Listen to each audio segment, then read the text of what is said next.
Hi, vegetable kurma எப்படி செய்யுதுன்னு பார்க்கலாமா? செய்யுது ரொம்ப ஈஸி. வாங்க எப்படி செய்யுதுன்னு பார்க்கலாம். ஃபஸ்ட்டு ஒரு குக்கர் எடுத்துக்கோங்க. ஒரு 3 ஸ்பூன் ஆயில் போட்டுக்கோங்க. உங்கள் கையில் இருக்க ஓல் ஸ்பைசஸ் இருக்கும்ல, அதை எடுத்து அது கூட ஆட் பண்ணிக்கிட்டு 3 வெங்காயம் கட் பண்ணி போட்டு அதுமாரி நல்லா வதக்கிக்கோங்க. அது கூட ஒரு 2 ஸ்பூன் ஜிஞ்சர் கார்லிக் பேஸ்ட் போட்டு அதுமாரி நல்லா பச்சை ஸ்மெல் போகிற வரைக்கும் வதக்கிட்டு, நான் வந்து கேரட், பீன்ஸ், உருளைக்கிழங்கு யூஸ் பண்ணியிருக்கேன் இந்த குருமாக்கு. நீங்கள் காலிஃப்ளவர் கூட போட்டுக்கலாம், ரொம்ப டேஸ்ட்டாக இருக்கும். அந்த வெஜிடபிள்ஸ்லாம் கட் பண்ணி போட்டு அது கூட தக்காளி 2 கட் பண்ணி போட்டிருக்கேன். உப்பு போட்டு நல்லா வதக்கிக்கிட்டேன்.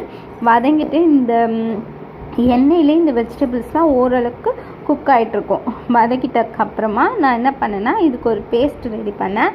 அந்த பேஸ்ட் என்னென்னா, ஜாரில் ஒரு 3 துண்டு தேங்காய், 1 ஸ்பூன் கசகசா, ஒரு 10 முந்திரி எடுத்து தண்ணி ஊற்றி நல்லா பேஸ்ட் மாதிரி நல்லா அரைச்சிக்கிட்டேன். அந்த பேஸ்ட் அப்படியே இருக்கட்டும். நான் வந்து இந்த கிளிப்பில் வந்து கொஞ்சம் மஞ்சத்தூளும் மிளகாத்தூளும் ஆட் பண்ணுறதை நான் எடுக்க மறந்துட்டேன்.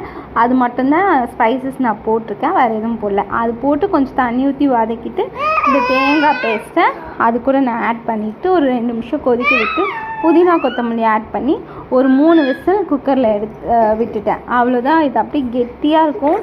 இந்த குருமா வந்து பரோட்டா, சப்பாத்தி, இட்லி, தோசை, சாப்பாடு எல்லாத்துக்குமே ரொம்ப டேஸ்ட்டாக இருக்கும். ட்ரை பண்ணிவிட்டு எப்படி இருந்தது கமெண்ட் பண்ணிக்கோங்க. அப்புறம் சப்ஸ்கிரைப்